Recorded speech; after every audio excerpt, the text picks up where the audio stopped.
तो बच्चों यहाँ पे हम 10 बोर्ड पीवाईक्यू न्यूमेरिकल्स में चैप्टर हीट से एक क्वेश्चन जो दिसंबर 2020 में आया हुआ है उसको देखते हैं। ये 3 मार्क का क्वेश्चन है, थोड़ा बड़ा क्वेश्चन है, बट ट्राई करते हैं इसको शॉर्ट में सॉल्व करने की। कॉपर स्फीयर ऑफ 100 ग्राम मास, यानी कि यहाँ पे हमें एक कॉपर स्फीयर है जिसका मास 100 ग्राम दिया है, is heated to raise its temperature to 100 degree Celsius. उसको हीट करके उसका टेम्परेचर 100 डिग्री सेल्सियस तक कर दिया, and released in water of mass 195 gram, ठीक है, एंड टेम्परेचर 20 डिग्री सेल्सियस, ठीक है, in a copper calorie metre.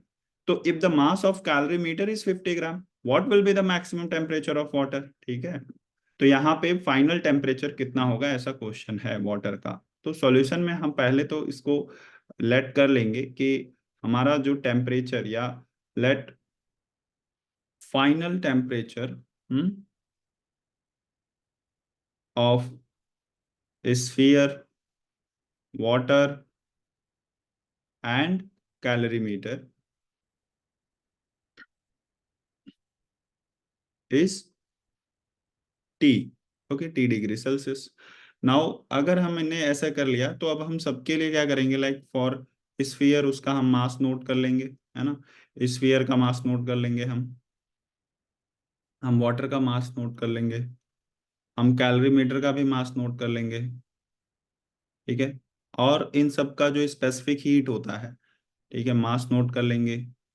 Sphere का मास है 100 ग्राम, यहाँ पे वाटर का मास 195 ग्राम दिया है, और कैलोरीमीटर का मास दिया है 50 ग्राम। तो ये सब नोट किया हमने। इसके बाद आप देखेंगे तो आपका जो स्फीयर और कैलोरीमीटर है दोनों भी कॉपर का बना हुआ है।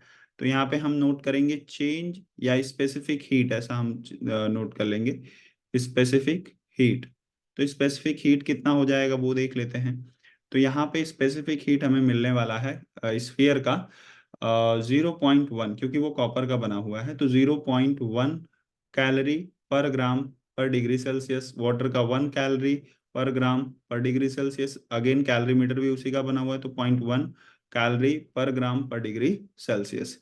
इसके बाद चेंज इन टेम्परेचर हमको नोट करना है सब में, चेंज इन टेम्परेचर, ठीक है। तो अगर हम देखें तो हमारा जो स्फीयर है उसका टेम्परेचर कम होगा क्योंकि वो 100 तक मैक्सिमम पहुंच गया, तो इसके लिए 100 - T डिग्री सेल्सियस, ठीक है। और वाटर का टेम्परेचर बढ़ेगा, इसके लिए T - 20 डिग्री सेल्सियस। और इस कैलोरी मीटर भी वाटर के टेम्परेचर के ही बराबर है, इसके लिए उसका भी टेम्परेचर बढ़ेगा, तो T - 20 डिग्री सेल्सियस। इतना डेटा नोट हो जाने के बाद अब आप इसको आगे जब सॉल्व करेंगे तो एक एक का आपको क्या निकालना पड़ेगा, क्यू निकालना पड़ेगा, जिसको आप हीट बोल सकते हो, ठीक है। तो हम लोग उसको फाइंड आउट करते हैं।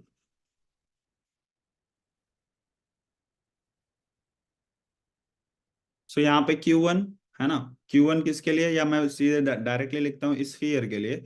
आपको फॉर्मूला पता होना चाहिए Q का, विच इज mc∆T, ठीक है। तो मैं स्फीयर के लिए कर रहा हूँ, तो मास ऑफ स्फीयर, ठीक है, mass of sphere into specific heat of sphere, ठीक है, into change in temperature of sphere, ठीक है। तो यहाँ पे मास ऑफ स्फीयर आपको पता है 100, चेंज उसका जो स्पेसिफिक हीट है वो 0.1 है, और चेंज इन टेम्परेचर आपने देखा था 100 - T मैंने लिखा था। तो 100 इंटू 0.1 अगर मल्टीप्लाई हो जाएगा तो 10, और 10 इंटू 100 - T, ये आपका फर्स्ट आपका इक्वेशन बना। उसी तरीके से आपका वाटर का आपको बनाना पड़ेगा कि वाटर ने कितना हीट एब्जॉर्ब किया, तो वही mass of water into specific heat of water into change in temperature of water.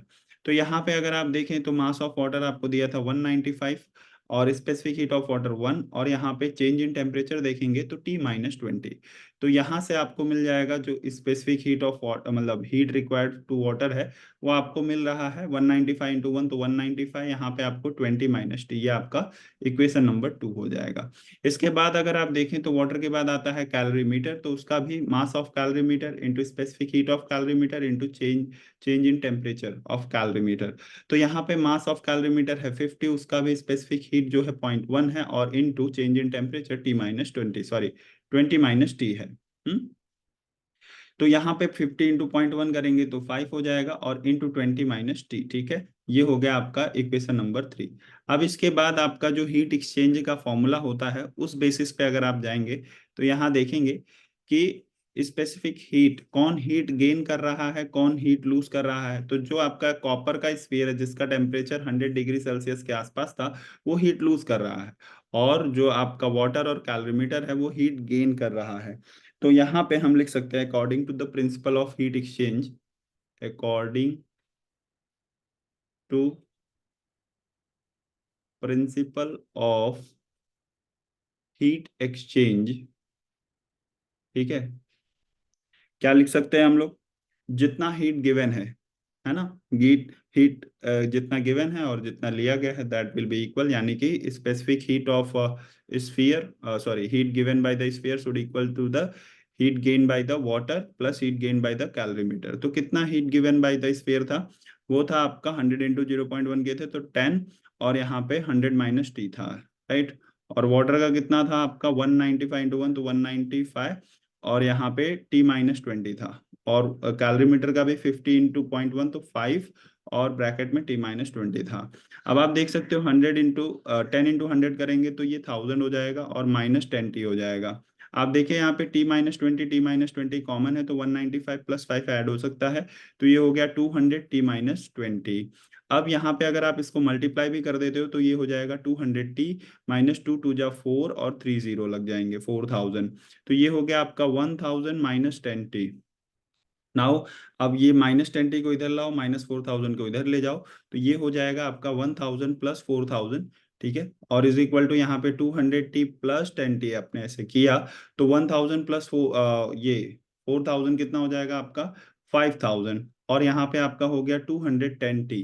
तो अगर आप देखें तो 210 टी को आप लिख सकते हैं 5000, और फिर आप 210 को वहां पे भेजेंगे तो ये हो जाएगा आपका 5000 डिवाइड बाई 210, जो अप्रोक्सीमेटली कट करने के बाद मैंने रफ में किया हुआ है, आप इसको डायरेक्टली कट कीजिए, 23.8 डिग्री सेल्सियस होगा। यानी कि वाटर का टेम्परेचर इतना राइज हो सकता है। What will be the maximum temperature of water, तो this will be the maximum temperature of water. Question थोड़ा बड़ा है, वीडियो थोड़ा लेंदी हो गया होगा, आई होप कि आपको समझा हो, ठीक है, ध्यान से देख के प्रैक्टिस कर लीजिए। चलिए मिलते हैं नेक्स्ट वीडियो में।